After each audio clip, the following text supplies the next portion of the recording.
When we talk about the way women are redefining love, one of the most powerful shifts we see is the move away from love as possession and toward love as partnership. For generations, relationships were often framed as one person belonging to the other, as if love meant ownership. The language we've inherited reflects that. Phrases like "she's mine" or "he belongs to me" were considered romantic. But when you pause and think about it, that mindset is rooted in control, not connection. Love built on possession might feel secure for a moment, but it doesn't create a lasting foundation. Because if you are being owned, you're not free. And if you're not free, you can't fully give yourself to someone either. What women are doing now is reshaping this story. They're saying, I don't want to be owned, I want to be chosen. And I want to choose you every day. Not because I have to, but because I want to. That subtle shift is everything.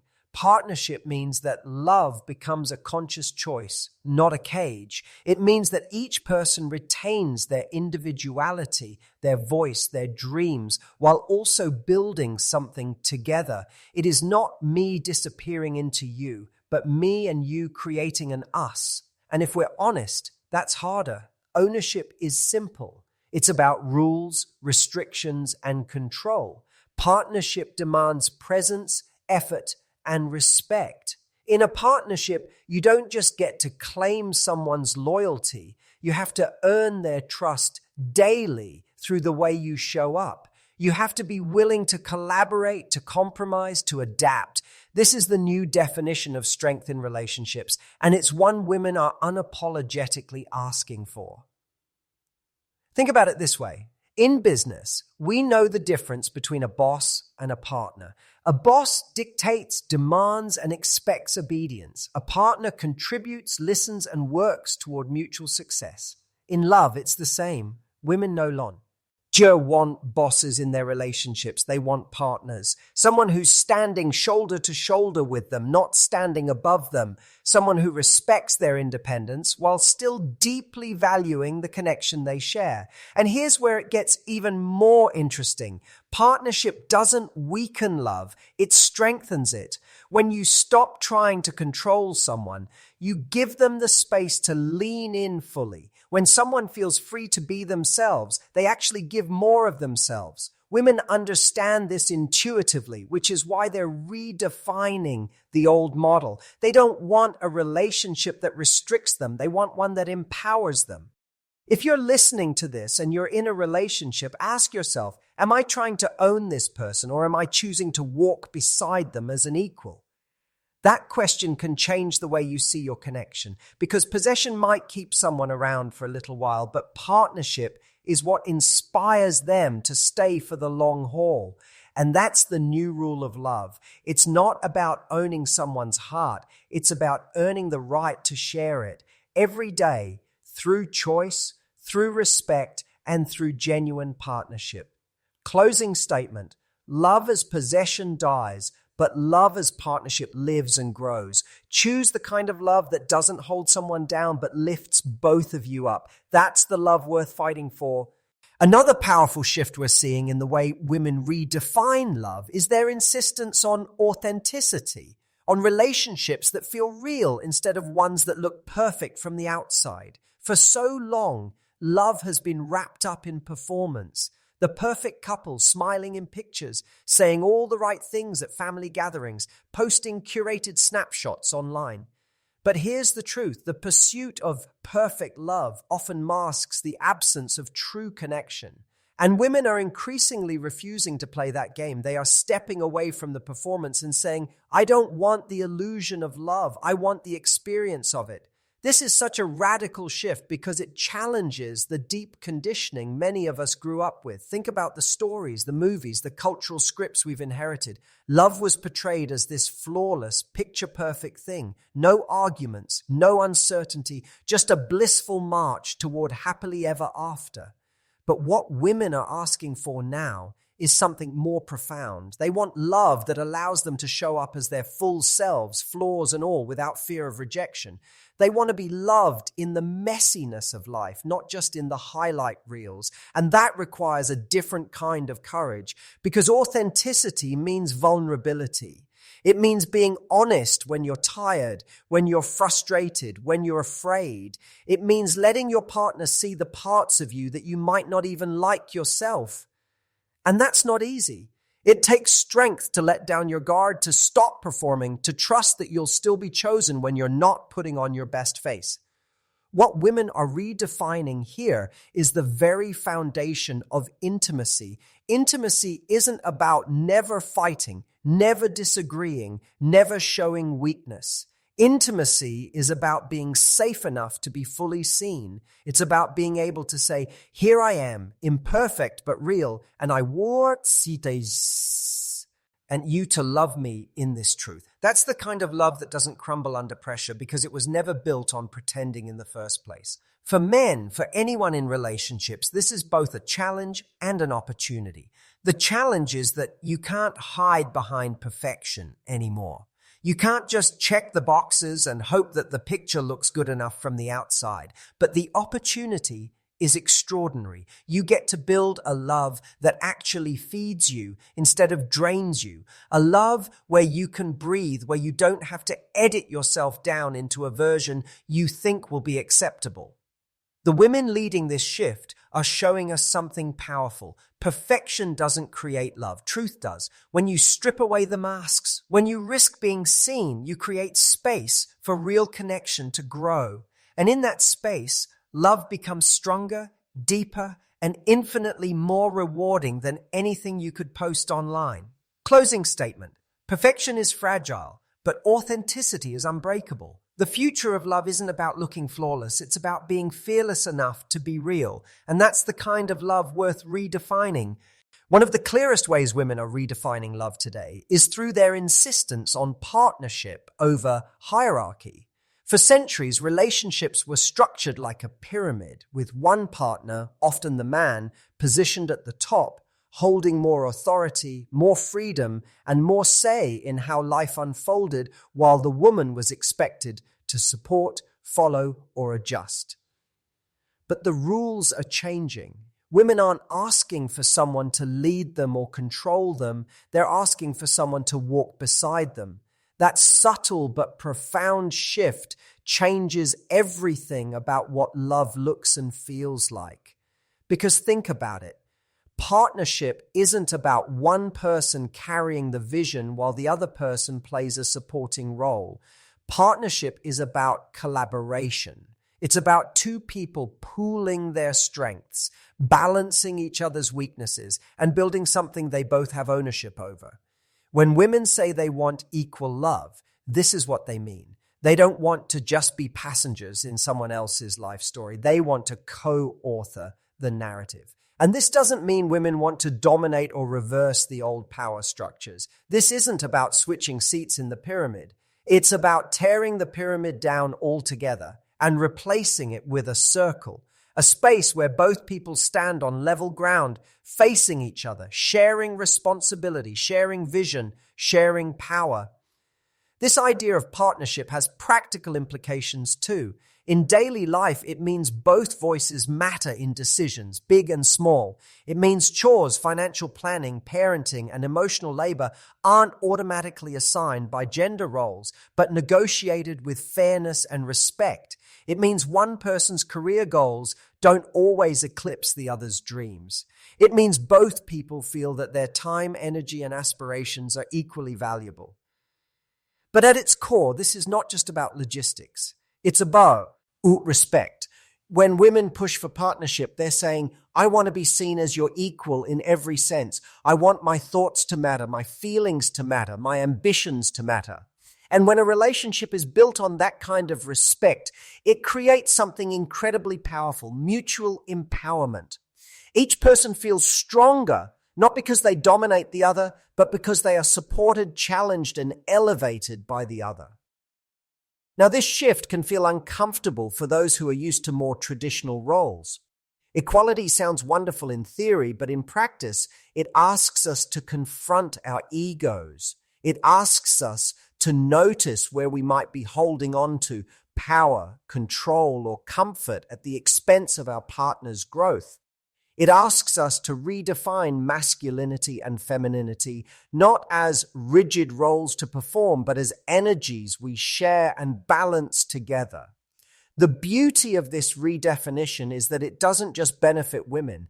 Men too are liberated from the exhausting expectation of having to carry everything on their shoulders, of being the sole provider, the sole decision maker, the one who must always have the answers. In an equal partnership, both people get to lean and be leaned on. Both people get to rest and rise. Both people get to thrive.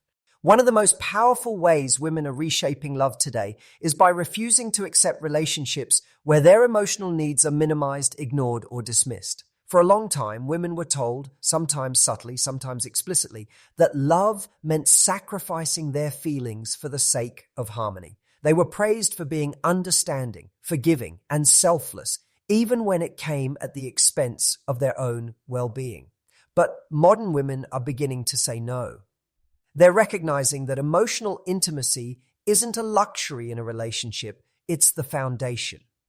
And let's be clear, intimacy doesn't mean constant romance or endless grand gestures. It means safety. It means being in a relationship where you can bring your whole self, your joy, your struggles, your doubts, your dreams, and trust that it won't be used against you. Women today want partners who can sit with them in their vulnerability without trying to silence it, fix it, or judge it. That requires emotional maturity. And for many men, it's unfamiliar territory because they've been taught that strength means detachment. But here's the truth. Detachment is not strength. Strength is being able to face discomfort, sit with emotions, and create space for another person's truth, even when it's inconvenient or messy. Women aren't asking their partners to have all the answers. They're asking for presence. They're asking for listening without defensiveness. They're asking for the courage to have hard conversations without shutting down or lashing out. This shift isn't about making relationships heavier or more dramatic. It's about making them real.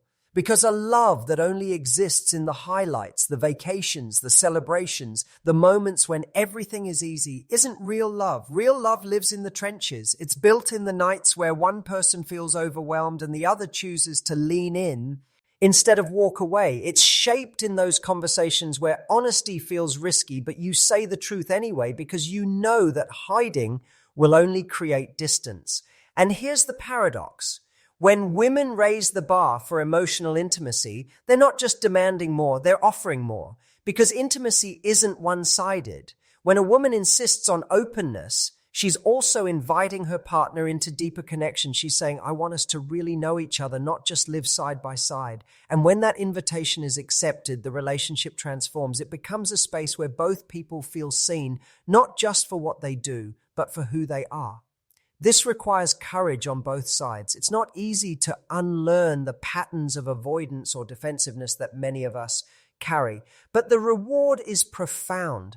Couples who embrace this kind of emotional intimacy discover a love that is far stronger, far more resilient, because it isn't built on pretending everything is fine. It's built on facing what isn't fine together.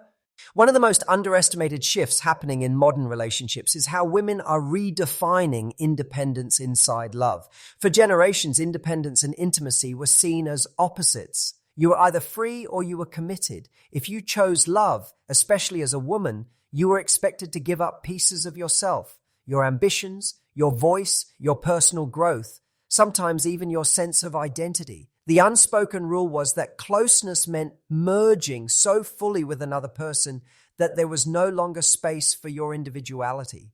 But that rule is being rewritten. Women today are saying, I want love, but not at the cost of myself.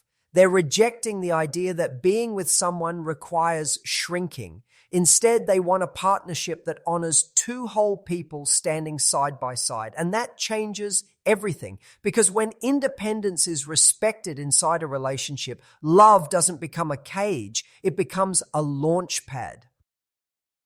Think about it this way. If your partner can't celebrate your individuality, if they can't handle the fact that you have passions, goals, and a life outside of them, then what you have isn't love, it's possession. Possession says, I want you as long as you revolve around me. Love says, I want you because you are you. Even when you're growing, even when you're changing, even when you're becoming someone new.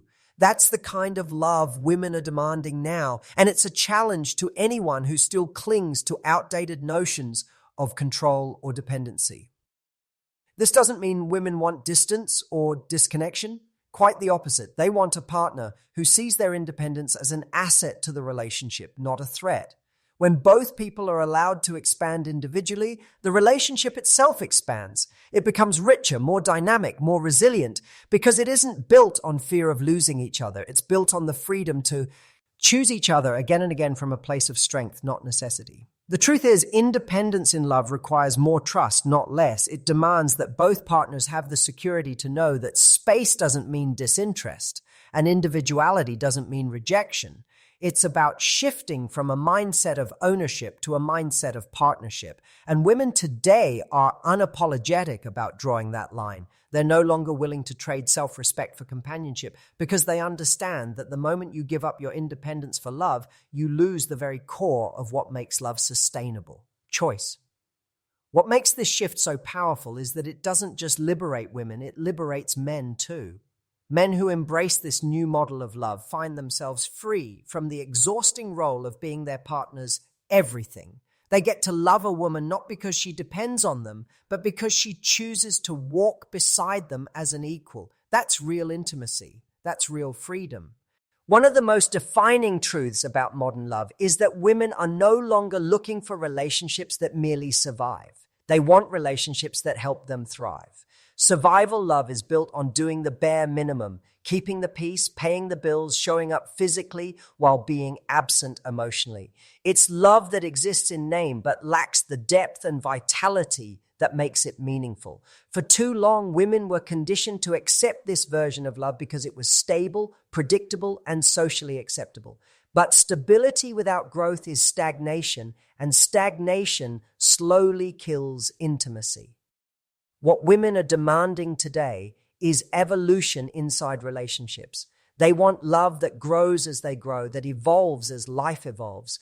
Think about it. Everything around us changes. Our careers, our friendships, our health, our dreams, they all shift with time. Why should love be the one thing that's expected to stay frozen in the mold it was first cast in? A relationship that doesn't evolve isn't safe. It's fragile. Because the moment life changes, and it always does, it breaks. So the new rule is this: love must be alive.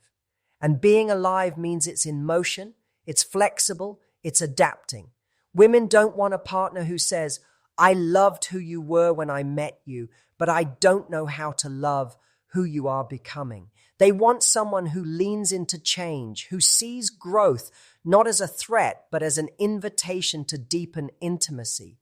When two people choose to keep growing together, love doesn't wither under the weight of time. It expands. This is why communication becomes so essential. Growth requires check-ins. It requires honest conversations where you can say, this is who I am today, this is what I need, and this is where I'm heading. It also requires the humility to ask your partner the same questions and the openness to accept that their answers may not be what they woo. 5 years ago. When growth becomes a shared priority, the relationship becomes less about holding on tightly and more about moving forward in sync. Now, here's the uncomfortable part.